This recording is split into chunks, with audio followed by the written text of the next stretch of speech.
Good evening. Today is July 23rd, 2022. I'm Robert Crescione. I'm John Gatsis. Welcome to America in Danger and the 88th week of the globalist insurrection, reset, whatever you want to call it. Right. And we are certainly feeling the consequences thereof. Inflation's through the roof, gas is through the roof, food shortages coming. Remember, Biden said there will be food shortages, and they will be real this time, as opposed to all of the other fake things that they've that's the thing. I mean, they've instigated on us the last couple of years. Kind of tipped his, general posture with most things with that statement. In other words, might be lying half the time. In this particular case, these are going to be real. Well, if you look at some of the clips on Joe Biden when he speaks, he very often says, and this is true. Right. And this part is true. Right. So I think he just is such a conditioned liar from his nearly 50 years of politics. That's right, and that's part what does it. Part of it is just that's his nature. I mean, I've known people who they lie even when they don't need to. Everything there's an excuse or some kind of a story, or some reason when there's really just tell me what's going on. You don't really have to come up with this little social lie. But he's bad. He's really. What was it this week? He talked about his oil cancer, I guess, the cancer that he had from growing up in Delaware, where there was so much oil in the atmosphere from the nearby refineries that he just blithely commented that he had cancer, and then he comes down with COVID a couple days later, and I don't know, he just. Well, I'm not so sure that the COVID isn't a cover. I think for his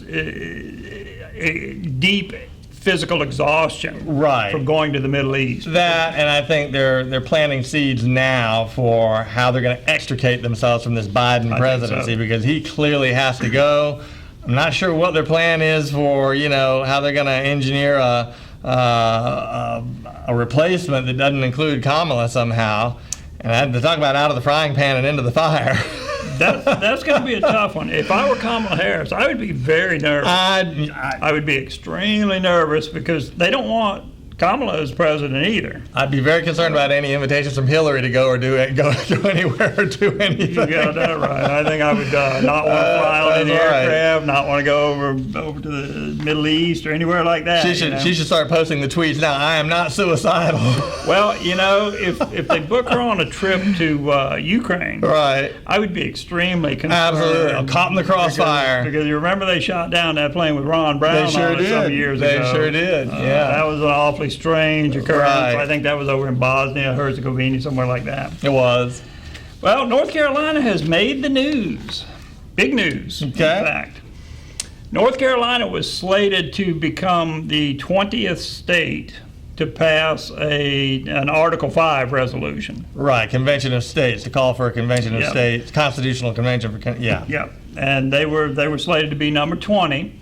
There were, I think, 3 bills that they were trying to push through. Mm-hmm. There was one for a balanced budget, there was one for term limits, and there was one just requesting plain old Article 5, which really, when you dig into it, the only one that was really legitimate was the Article 5 call, because there's no provision for specifying what the amendment would be once a convention was called. Which really is the whole, which is really the whole underlying problem with an Article 5 convention. By definition, it's a convention to rewrite the Constitution, or it effectively is that, and it can become that very quickly.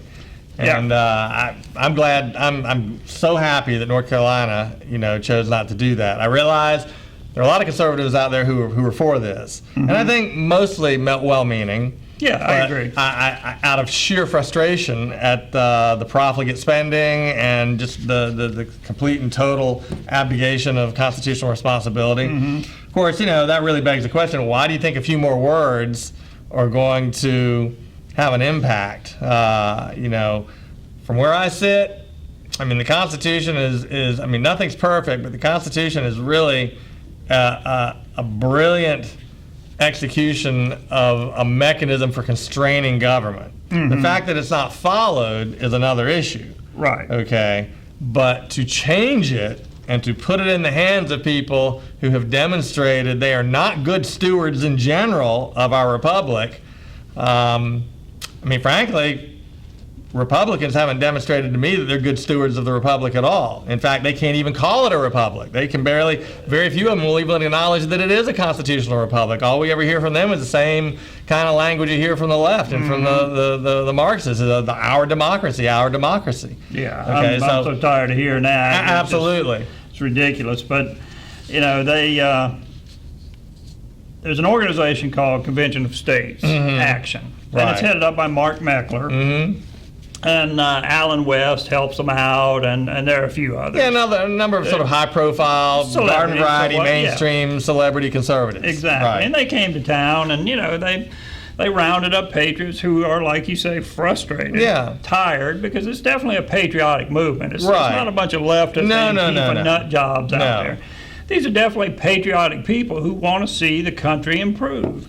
And I hold nothing against them for that. Correct. I think that's great. I just think they misdiagnosed certain things. They misdiagnosed the fact that we already have term limits. Right. It's called elections. That's correct. The problem is that the parties structure the elections by providing the candidates, because that's a function of the parties. The parties are intended to create majorities, so that you get a single candidate out of a field.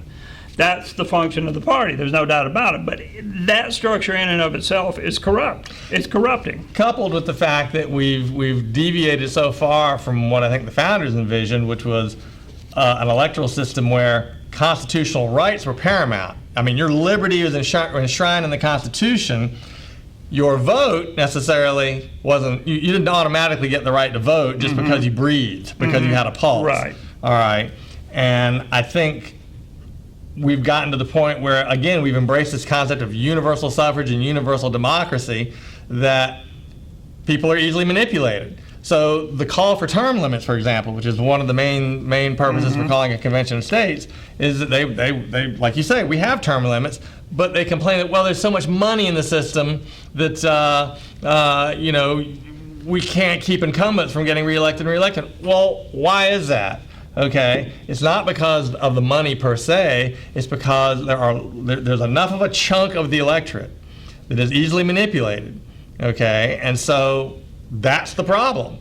Yep. You know, the margins by which these races are won or lost is much smaller than the size of the ignorant vote. It is. So all they're really doing is playing on the ignorant vote. Okay, and by ignorant, I don't mean that in a pejorative sense. I just mean people who don't pay attention to the issues.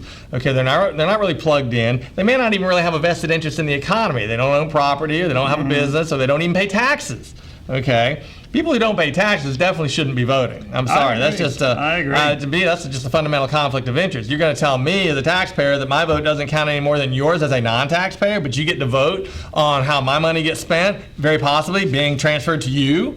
Okay, that's anathema to anything that the founders intended. Okay, I agree.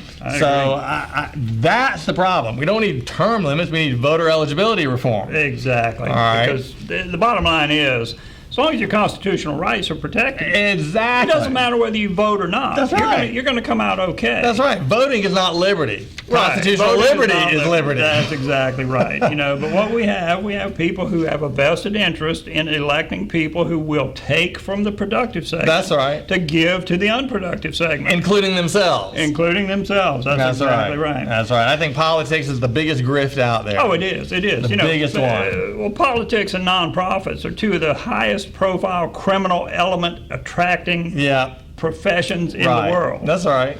You know, because politicians can take the money from the taxpayers, and the nonprofits take the money from the politicians. Right. So both of those entities, nonprofits and politicians, have the highest incidence of criminal behavior of any profession. I believe that. I think politics is number one, nonprofits is number two, lawyers is number three. I believe all of those assertions.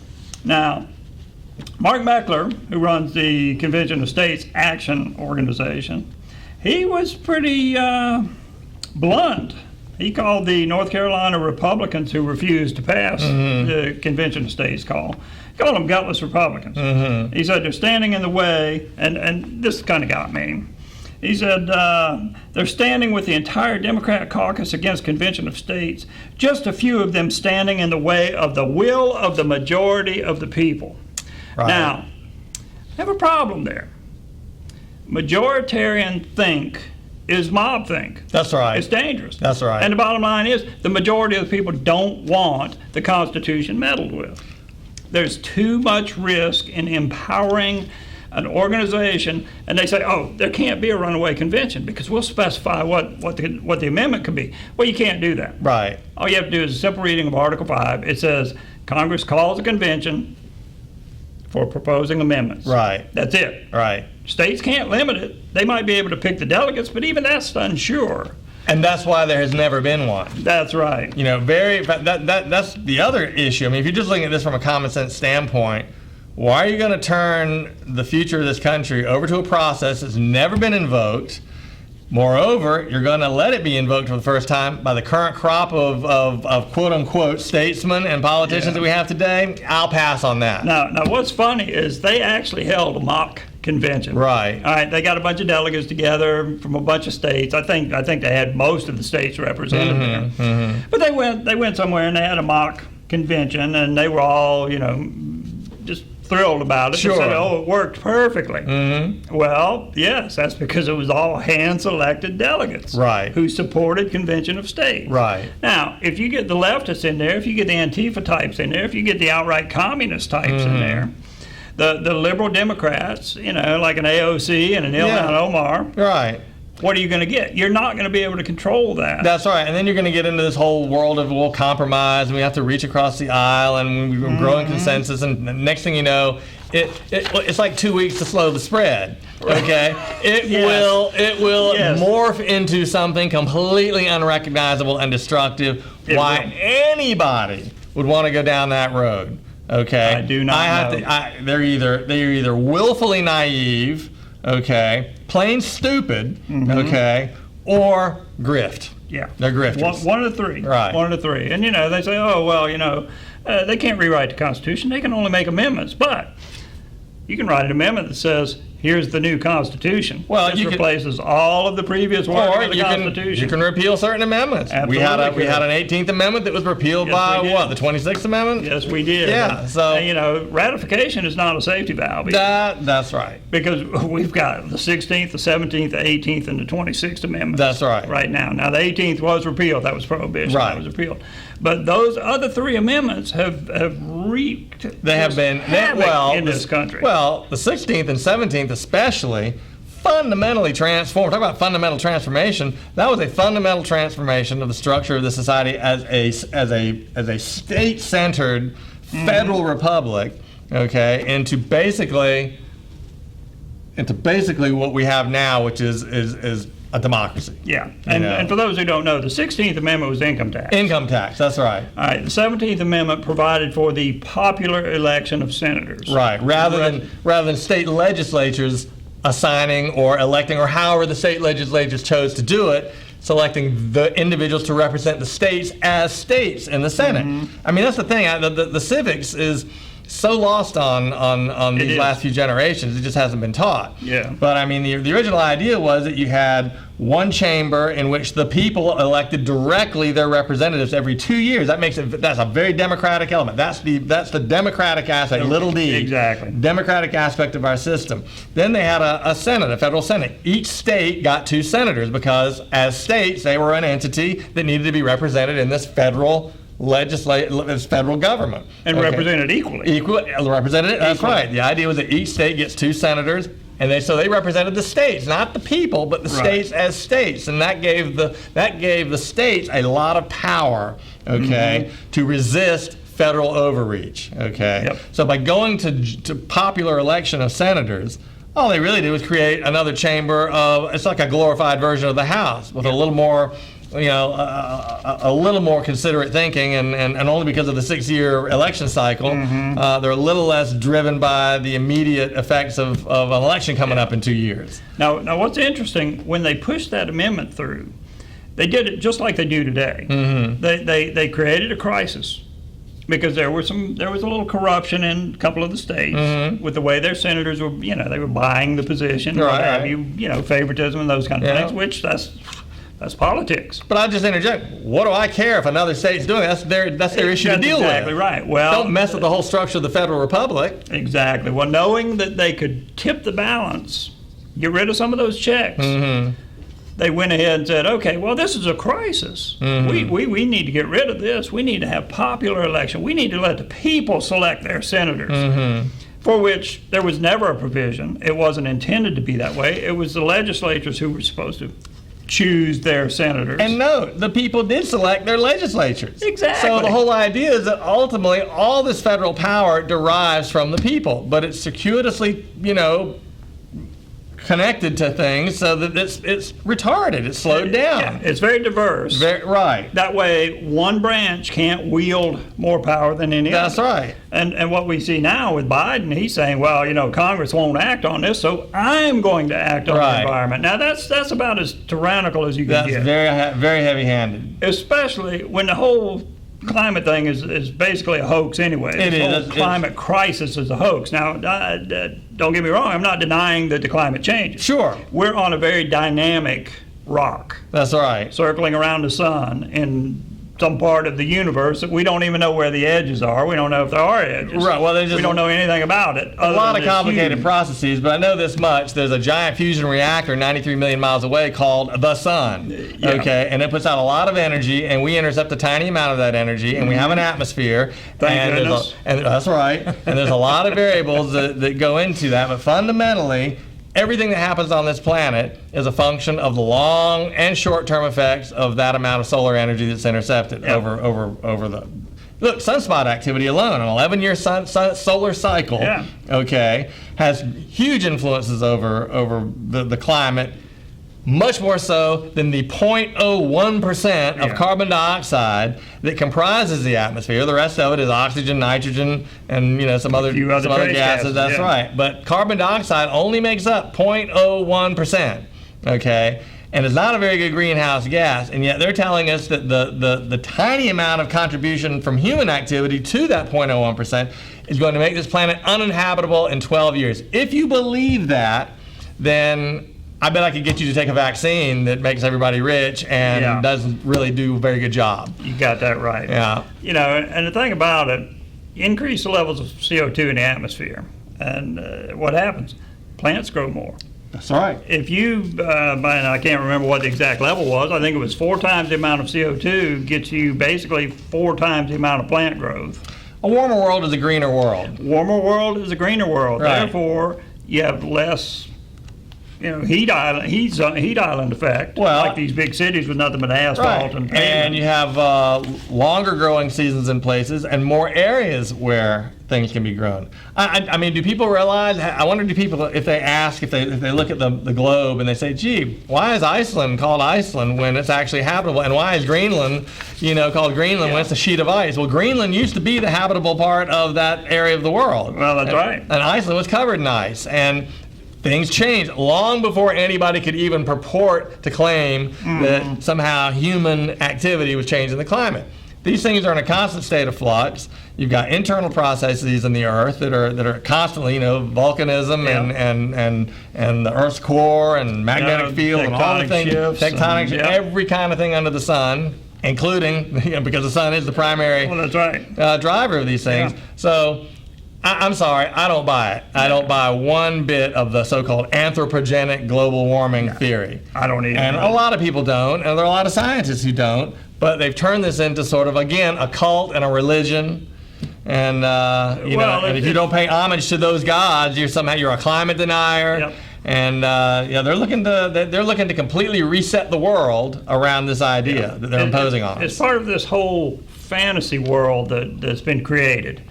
We have an administration right now that has people who are completely incompetent in their field, have no understanding of what they're doing, is totally incompetent. Pete Buttigieg saying, "Oh yeah, well the higher gas goes, the better off we are with electric cars." Right. We have Jennifer Granholm saying, "Well, there's just nothing we can do about gas prices. There's nothing we can do." Right. It's almost like they're on Sesame Street. We have men being women, made 4-star admirals. We have men being swimmers who are nominated for Woman of the Year in the NCAA. Well, that was the other thing. When you opened the show, you talked about you went down a litany of things that describe our current morass. But the one thing you left out was the endless amount of cultural craziness. Yeah. And that covers it right there. I mean, this whole business of this transgender nonsense. And I actually think that's the thing that maybe is waking some people up, because it's so contrary to human nature. It is. And I think a real Achilles heel of the left and people who think like them is that they really do believe that everything in society is some kind of arbitrary social construct. They think that, okay, well, the only reason that we have this idea of beauty is because it's been shaped and molded and yeah, I mean, around the edges some of that may be true, but fundamentally it's not. Right. Okay, and most of these things that they think are constructs that can just be, arbitrarily re-engineered in people are not. And it turns out that those situations fail miserably. Those attempts to change those situations fail miserably when they try, and that's what they're doing with this transgenderism. Now they're going to ruin a couple generations. Oh yeah, absolutely. And a couple generations of people aren't going to know whether to do something or whistle Dixie. I mean, they just completely have lost their minds with miseducation and fundamental. It'd be as if you raised a child and to play a big mean trick on them, you said, I'm going to teach them English, but I'm going to teach them all the wrong words for things. And you raise them in a bubble, teaching them pencils were elephants and vice versa, and then watch them go out in the world and try and talk. We're going to have a couple of generations of people who are that handicapped because of their stupid understanding of the world and of human nature. Well, it's the same fantasy construct that they try to apply to energy and everything else. Right. It's like, oh, well, we can just switch over to green energy. Exactly. We can just switch over to wind and solar, which we'll talk about a little later in the show. But right now we got to take a little break. So when we come back, we're going to talk about Deborah Birx. You remember her, the scarf lady? Oh, I remember the Scarf Queen, yeah. Scarf Queen from, the whole pandemic COVID show. Pandemic That's show, right. yeah. So stay tuned. You won't want to miss that. We'll be right back for more America in Danger.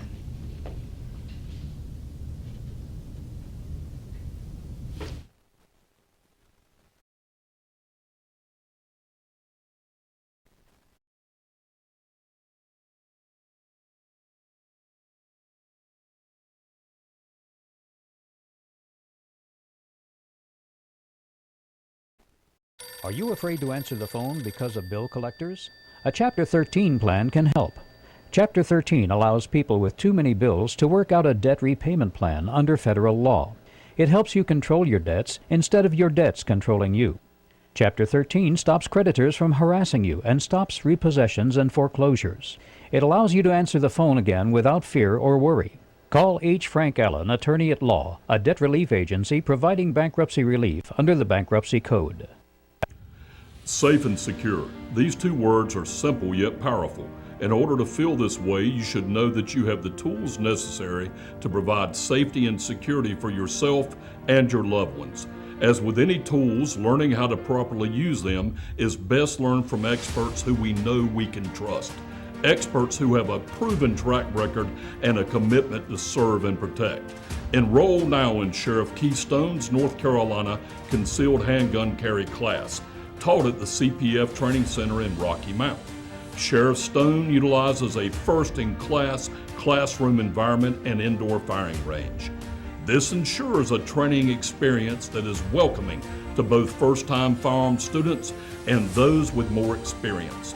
An attentive staff that takes time to teach students the legal requirements of becoming a permitted concealed carry citizen. In addition, Sheriff Clee Atkinson teaches students situational awareness, self-defense, and skills needed to avoid becoming a victim. As you know, Sheriff Stone and Sheriff Atkinson have committed their lives to serving and protecting. There is a reason Sheriff Stone and Sheriff Atkinson's class book in advance. Come learn from two of the region's most seasoned and professional public servants. Safety and security, two simple but powerful words that can be a part of who you and your family are. Call 252-813-8898. Register today.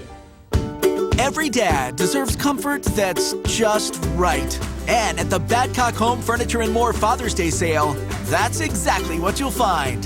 Starting with buy one, get one free recliners. Plus, save hundreds on reclining sofas and sectionals. And get a free foundation with select mattresses, including Sealy. Find the styles and savings that are just right for Dad. Only at Badcock Home Furniture and More. Just right.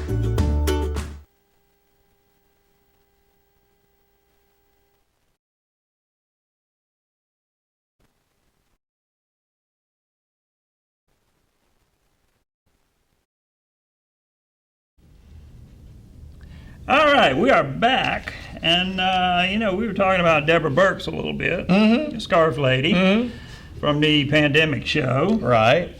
And it's interesting because more and more is coming out from those people, and talking about how much they lied to the American people, how much they made things up, how much they went behind the president's back. Right. Then President Trump. Yeah. Then President Trump. How they went directly to the states and embellished on things to manipulate the states into doing certain protocols, to exercising Yeah, certain protocols. and that's no exaggeration. I read the same article you did, I'm sure, and basically she essentially bragged about the fact that they were dishonest with the president, that the administration would edit out certain things in their write-ups and protocols that they didn't want going on, and they would simply reinsert them in other parts of the document, knowing that they would probably, with everybody being busy, would get missed.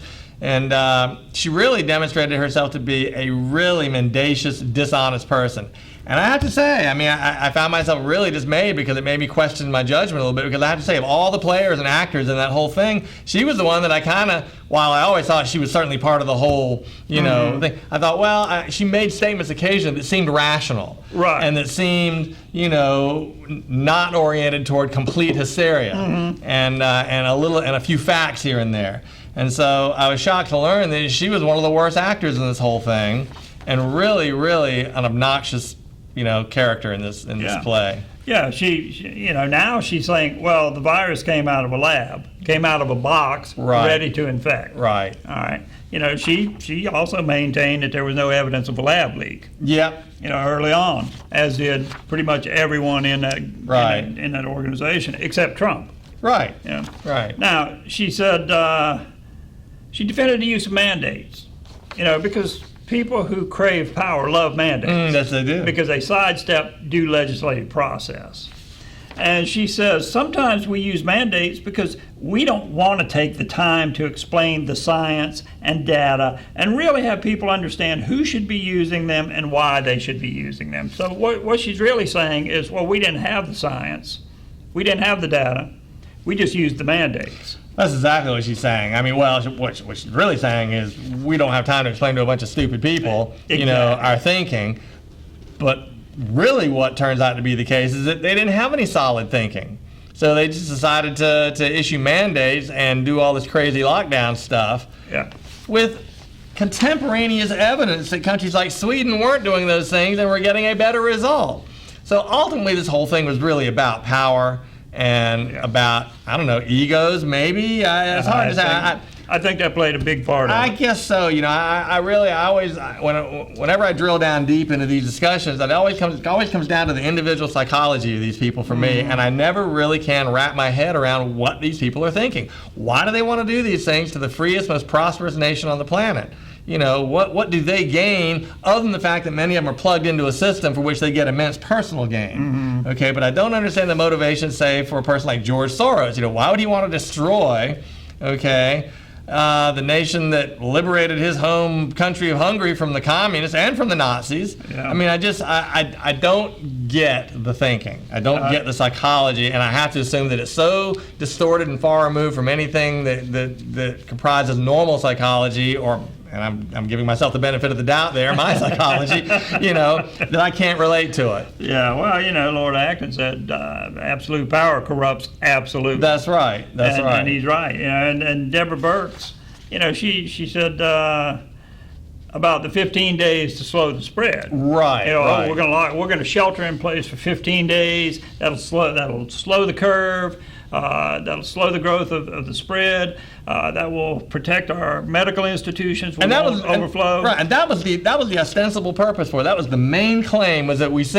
not going to ultimately limit the number of infections. We're simply going to spread them out over a longer period of time so that our facilities don't become overloaded. Well, there was never any evidence of really any overloading except in a couple of mismanaged places like New York City, where they didn't even use the Mercy Hospital ship that was in or the field hospital. Or the field hospitals, that's right. Instead, they were shoving elderly folks who were in the most vulnerable into nursing homes where there was already COVID. I mean, criminally.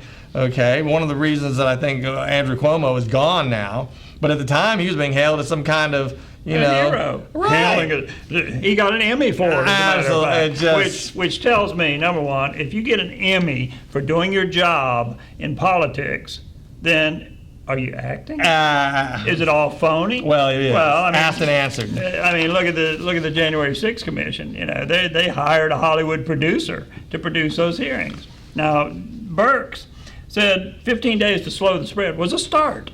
Right. She said, I knew it would be just that, a start. I didn't have the numbers in front of me to make the case for extending it longer, but I had 2 weeks to get them. She said she was waiting for someone to push back on that 15 days to slow the spread, but no one ever did. Yeah, I think probably, as I understand it, you know, Peter Navarro, who was Trump's trade guy on China, and really, I think he's kind of a G. Gordon Liddy type to me. I mean, but I like him. I'm sorry, I like Peter Navarro. I think there are a couple people in the Trump administration that were really good, and he was one of them. He said that they did push back. They wanted to push back against that. That he was advising Trump, do not do this. This will be the beginning of a big problem for you. And he didn't want to do it. But Nick Mulvaney, the other guy in the admin, who's really a bad actor, okay, and he was kind of almost a quisling in Trump's administration. He's the one that held sway. He held the day, and so Trump and company decided to go with this whole kind of lockdown thing and do that 15. It was the beginning of probably the most destructive economic event and cultural event in our economic society. and cultural. Yeah. Absolutely. Yeah. Absolutely. Well, you know, it amazes me as more and more things come out that the amount of unscientific, there wasn't even data. Right. You know, there wasn't even data that these people were using. They were making up things. They were just flying from the seat of their pants. And, you know, Fauci, who claimed to represent science, you know, you talk about ego and mentality. I think he's developed a Napoleon complex where he wants that power and authority. He's Mr. Science. He knows better than everyone. Well, I'm going to tell you the truth.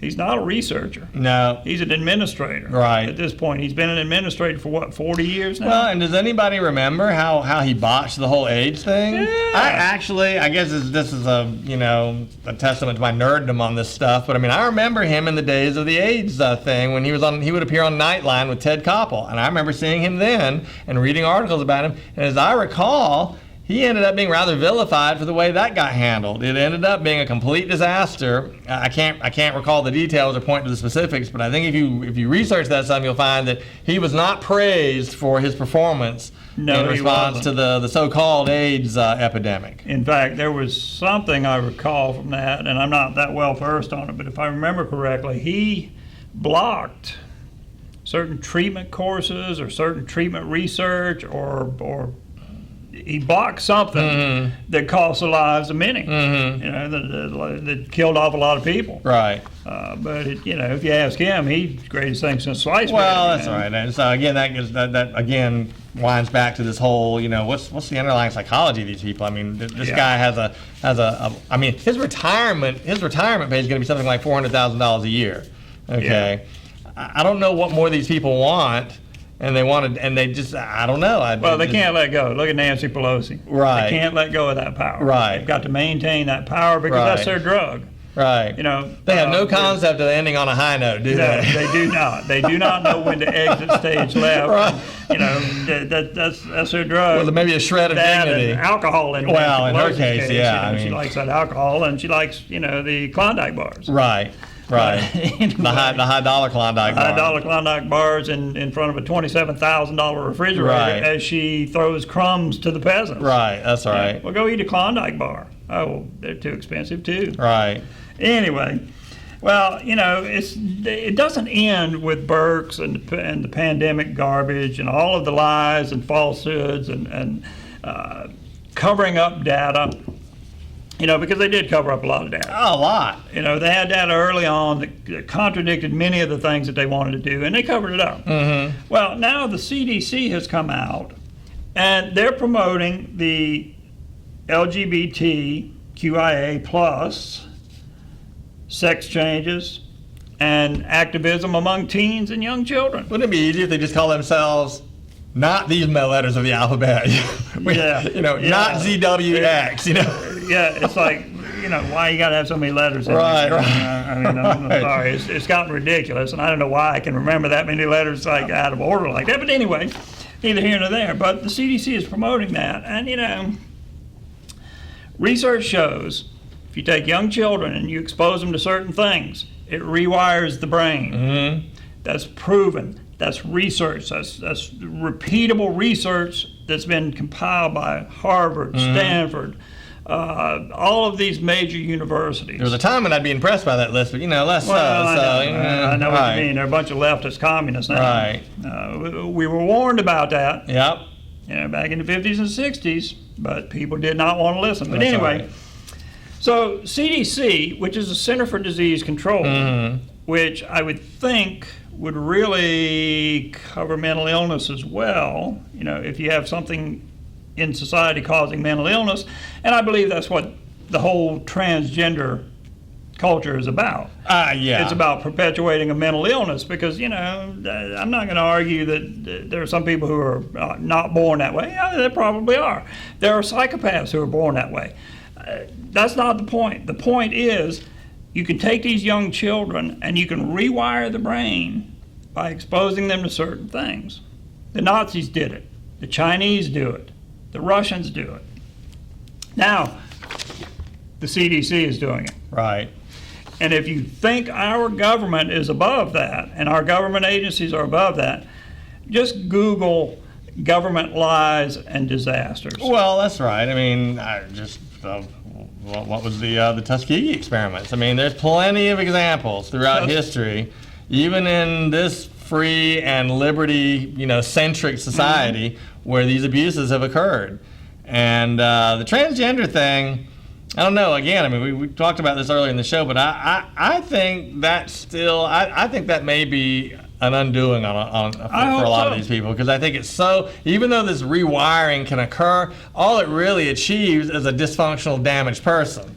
It doesn't really create an actual functioning person. No. They're just poisoning their mind with things that, I mean, yesterday's goth look and punk look has turned into today's transgender. It's a fad thing that they're perpetuating with these young people who are a little bit confused and don't understand what's going on with themselves, and maybe they're a little bit on the periphery of the mainstream, and they're being manipulated into, not a fashion choice though, unfortunately. They're being manipulated into grotesque alterations of their physiognomy. Yeah.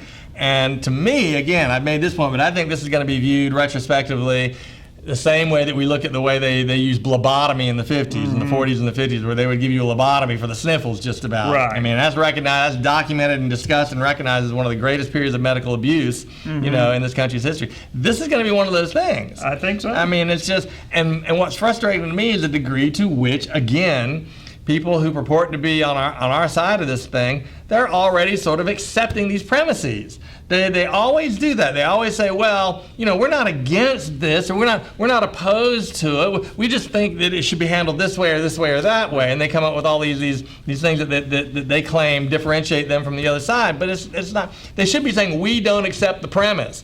No, I'm not transphobic. I don't believe it's a real thing beyond the occasional hermaphrodite that's born. It is a phony construct, and they're using what you're talking about here to damage young people. Absolutely. And create a generation of dysfunctional people who can't even operate in a nominally free society. Absolutely. That's what is going on. What they're doing is they're creating mentally ill Creating mentally ill people. young people. That's right. That's what they're doing. They're creating mental illness in these people. I'm sorry if you don't like that. Well, I'm sorry. That's what it is. That's what it is. Mental illness, because anyone who wants to take 5- and 6-year-old children That's and right. expose them to this perversion, I'm sorry. They're predators. That's right. They're sick predators. They're mentally ill. And the whole LGBT movement, oh, well, they accept every perversion under the sun. Well, that's why the alphabet keeps. That's why it keeps growing. That's You've right. got to get another letter in here. They'll be adding a P to it for the puppy love. Well, they're going to run out, and then they'll be using wingdings from from the Windows font appended to it. Well, they might as well. Right. They might as well. We got to take a little break. When we come back, we're going to talk about Biden a little bit and his phony climate emergency. All right. So stay tuned for that. We'll be right back for more America in Danger.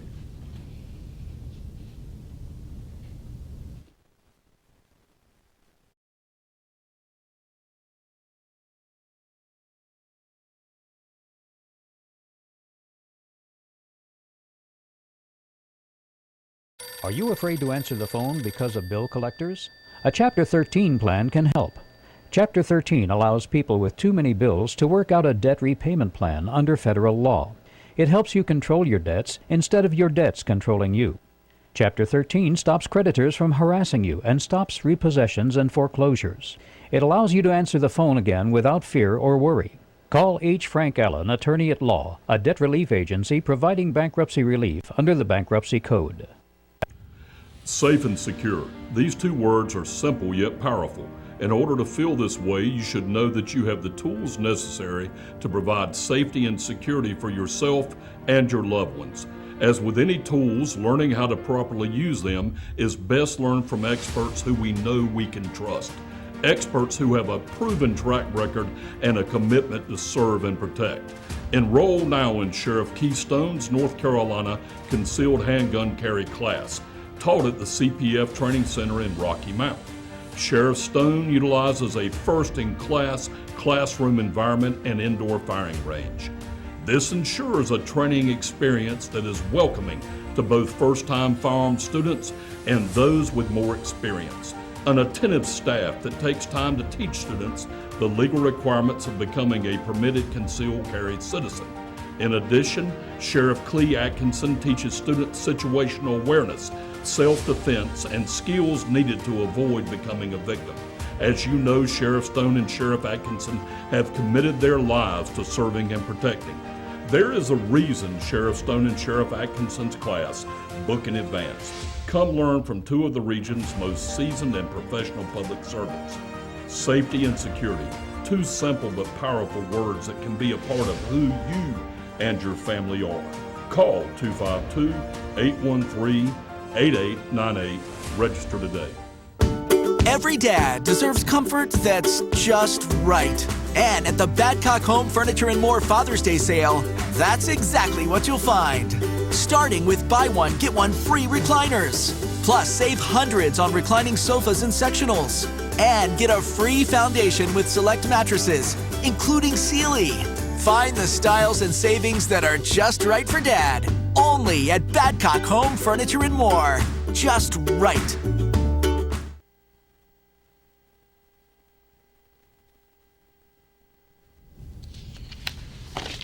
All right, we are back, and as I said before the break, President Biden, in a rather bizarre little speech he gave the other day, he said, because Congress is not acting on this environmental existential crisis. He said Congress is not acting as it should. Yes. So he gets to determine that now. I guess. So much for the three branches of government, the checks and balances. Yeah. I guess. I mean, that's a tyrannical thing if I ever heard it. But that's the fantasy world that they've created. Well, he says he would use executive action to push his radical climate agenda, which, he started doing that on day one. Correct. He shut the oil industry or scaled it back greatly. Yeah. A lot of pressure on it. A lot of pressure. He implemented regulations. He reduced leasing areas. He reduced drilling areas. He did everything he could do to stunt the energy industry in this country. Including stating during his campaign, I'm going to shut these guys down. I'm going to even hold them criminally liable for the damage they've done to the planet. So why would they make investments and produce? He's telling them they need to produce now because of the shortages. Because I think they got ahead of themselves and things accelerated more quickly than they wanted them to. But, these people have made it clear they 100% want to destroy the cheap energy that we have available through fossil fuel production. Well, I'll tell you, that's all fine and well. But, when it comes right down to it, renewables account for maybe 12% right now. And that's a very liberal number that they're reaching there. Right. I really don't think it's quite that high, which means that 79% is produced by coal, oil, natural gas, and nuclear. And I don't understand the antipathy toward natural gas. That's a fairly, if you're going to accept the premise, which I stated quite emphatically earlier, I do not accept the premise, but if you're going to accept the premise of this global warming thing, okay, natural gas is a pretty low carbon footprint energy source. We've got enough natural gas in this country, they estimate, for 200 years. Yeah. So you could a sober mind would say, well, 200 years, look, the market in natural, progressing innovation will produce alternative energy sources that will completely supplant our need to use these kinds of, hydrocarbons. And just carry on. Yeah. Okay, we have cheap energy. Sooner or later, I mean, they're not that far away from good solid fusion reactors. Okay, nuclear energy is a perfectly viable alternative. The whole reason I know that they're not serious about their climate hysteria here is that nuclear energy has zero carbon footprint. It's perfectly safe, and if you really thought the Earth was going to be uninhabitable in 12 years, you would still embrace it. Even if you had 5 nuclear meltdowns, 5 Chernobyls, that doesn't destroy the planet and make it uninhabitable. That's right. That's what we're talking about. That's like saying, I wouldn't eat a McDonald's meal if I'd been starving for a week. Yeah, you would, if you, because you would be hungry, and there's plenty of nutrition there. Hey, most people would eat at McDonald's if they miss lunch. That's correct. They'd be craving a McDonald's. That's correct. Oh, I'm not going to eat that because it's not healthy. I haven't had anything to eat in a week. I've been stranded and I'm, locked in a closet, but so, and that's sort of what they're trying to sell us here. Yeah. All right. Yeah. So, I mean, the whole green energy thing is complete. What they really want is energy that doesn't work, that's not reliable, that they can ration. Because once they can ration energy to people, okay, and limit their mobility and limit their standard of living, okay, which make no mistake, cheap energy is why you live comfortably, folks. You got that right. Everything comes from the cheap energy. The food transportation, the air conditioning, the products, okay, and the mobility. Yeah. Okay. You get to where you're relying on windmills and batteries and solar panels, all of which are going to be built in China, okay? You're not going to like that world. No, you're not. And if everyone's driving an electric car, all they have to do is turn the grid off. That ceases mobility. That's right. Think about that. That's right. If you can't get your batteries charged up, you're not going anywhere. And the whole wind thing is just preposterous. 3%. Right. Of the 12% is wind. Right. Now, there are massive wind farms all over the place. Yeah. They have put billions of dollars into these wind farms. They put billions of dollars into solar. I'm sorry, I've got that backwards. The solar is 3%. Massive solar farms, 3%. Right. They have a huge footprint. Those things are not environmentally friendly at all in terms of production. No, okay. Very low efficiency. Very low, and they have a lifetime. It's not like, okay, you build this panel one time, and in 300 years, your great-great-great-great-grandchildren will be charging their, holographic devices off of this solar panel that was created in, the early 21st century. No, those things have a very finite life. They start decaying the day they're deployed. That's right. They're just like a lithium battery. Exactly. The day it comes off the shelf, the day it comes off the production line, it's dying. Right. Your phone batteries, whatever. But yeah, the solar panels, about 20 years. Right. About 20 years, and they're only like 8% efficient to start with. So you're losing on that every day. Well, but the other thing to look at too, we touched on this last week. Look at the countries who have embraced this ESG score and this green energy revolution. Okay, the ESG being the environmental, social, and governance score that these woke, this sort of amalgamation of private and public entities are imposing on us because they can't get it through legislation, they can't get the people to agree to it, so they're imposing it on us through these other mechanisms.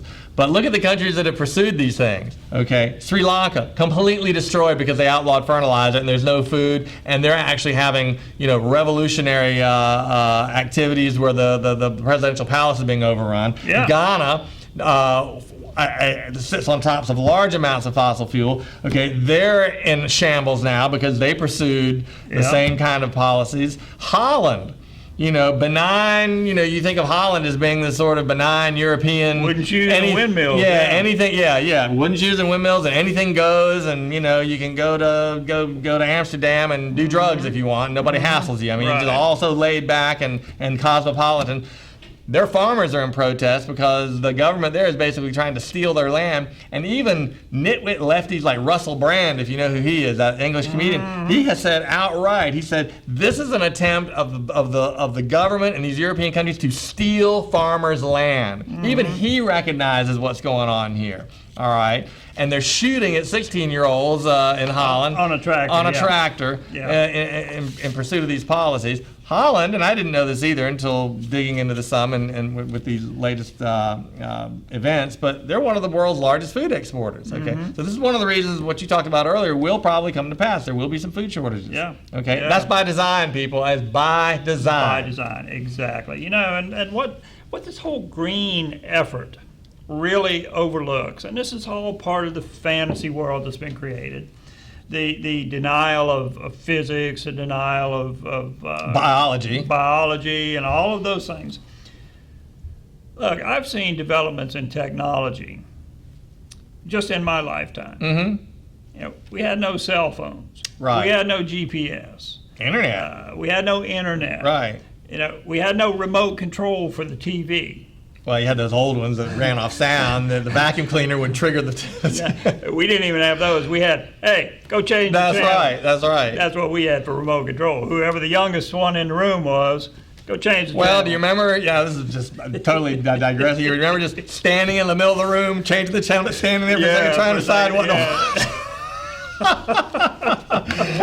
So you say, okay, I'm tired of doing this. Okay, I'm picking this. I'm going sitting back down. But what they don't realize is, you know, the growth in the volume of knowledge, Mm-hmm. the growth in technology is moving at geometric Right. speeds now. In the next 20 years, there'll be technology that we never even thought of, That's correct. that we never even imagined. That's correct. You know, if you look at H.G. Wells and some of the old writers and the technology that they envisioned, That they projected. you know, oh, we've got those. Correct. We far surpassed anything that they could imagine. Well, it's always interesting that, again, this is sort of we're taking a little bit of a diversion Yeah. here, but it's always interesting, those things, because they predict some things that, like you say, we've surpassed quite handily, well more advanced, and yet other things they predict as having, that they projected as being an option or being developed in a time frame that grossly underestimates, you know, space travel, the kind of space travel to explore other star systems. We're still 500 years away from anything meaningful there, in my opinion. I mean, to really We're get a long somewhere ways away. that doesn't Yeah. involve like a multi-generational, you know, starship to get somewhere, because you simply can't get past the physics involved with the speed of That's light right. and all those issues. And people don't realize how big space is. That's correct. They got no clue. You know, when you're talking at light years, you know, you can't beat the light turning the switch off and jumping into bed. That's right. That's right. So the distance that travels in a year, it's a long way. Well, to put it in perspective, the nearest star to our star is Alpha Centauri. It's actually Alpha and Proxima Centauri. So it's a binary star system, and it's 4 light years away. That means traveling at the speed of light, which is 186,000 miles a second. Okay, it takes 4 years to get there. Okay, and I think we can travel at best, I think, about 50,000 miles an hour. Right. Okay. At best. At best. At best. Okay, so that's just the closest star in one of billions of galaxies, in a galaxy that's so big we can't even comprehend it, really. Right, that's right. So those technologies are still far away to be able long to ways traverse away, those that's right. distances. But I think the point you're getting ready to make is that many of these problems will be solved Absolutely. through innovation. And fundamentally, Absolutely. that speaks to my position, is that humans solve more problems than they create. Exactly. And I think that there's, you know, the left views it the other way around. They think Right. humans create more problems than they solve. And they approach life and the world that way. I do Exactly. not. Well, you want to see death and suffering? Food shortages, energy shortages. You know, far more people will die in the wintertime when the grid goes down because the solar panels are covered with snow and the wind isn't blowing. People will be wanting some global warming around that People will time. be wanting some global warming. You know, in a warmer world, fewer people die. That's right. More people die in the cold climes than they do in the warm climes. If you look at the equator, That's- I mean, there's plenty of people living around the equator, but when you get up around Antarctica, Not so many. not so many. That's right. A few polar bears, Some penguins. some penguins. Well, that's right. Antarctica, so There you yeah, polar bears in the North Pole. Yep. Yeah, penguins in the South. The South, I have a hard that's time right. keeping that straight, so I have to talk through it. But yeah. But fortunately, Joe Manchin, you know, is. I really have mixed feelings about Joe Manchin. Well, he's You know, he's a politician. He and Kristen Sinema Yeah. have kind of slowed some things down, thank goodness. But they're still liberals when it comes down to it. Of They course, still want to of tax course. and spend. And, as we were talking earlier before the show, what Congress should be saying, the House and the Senate, they should be saying, wow, look at our credit card bill. We're broke. Right. We can't spend another dime. That's right. Here, we're cutting up the cards. Right. We're not spending another dime. Instead, what are they doing? They're doubling down. They're saying, "Oh, we want to spend this. Like, oh, Ukraine. Oh yeah, send them another $10 billion. That's over right. there. That's oh right. yeah. We want to. Oh yeah, more green initiatives. Yeah, we want to spend another few billion on that. I have so much seething contempt for the political class. Absolutely. It's hard for me to split hairs between them, the journalists, and they're really the ones. Of course, they're all kind of part of the same, two sides of the same coin. If you get right down to it, it's a revolving door between the journalist class and the political class in Washington. Yep. And with that, we are out of time for tonight. But we talked about the Convention of States calls being shut down here in North Carolina. Yeah, huge thing, huge victory. Huge victory, and that is pretty much due to the single-handed efforts of Wynn Coleman in Raleigh. Right. She has worked on this for years, relentlessly, and often single-handedly. Correct. So I want to send a big congratulations out there to Wynn Coleman of Raleigh, because she has kept North Carolina from making a really foolish decision. Absolutely, and I think it's proof that individuals can make a difference. Individuals can make a difference, that's right. One person stopped that when you had a very moneyed organization. Correct, Convention correct. of States is backed by some big money That's organizations. correct. Well, and you can tell by Mark Meckler's response, he's mad. He's mad, as they say. he's mad. because He's he furious. thought North Carolina was in the bag. Yep. And it's a numbers game. You got to get 2/3 of the states. Well, North Carolina's not in the bag, it turns out, and that is, I think, almost directly attributable to Wynn's efforts. It absolutely is. So, Wynn, good job. And with that, we're out of time. Have a great week. We'll be back next Saturday for more in America in Danger. Have a great week.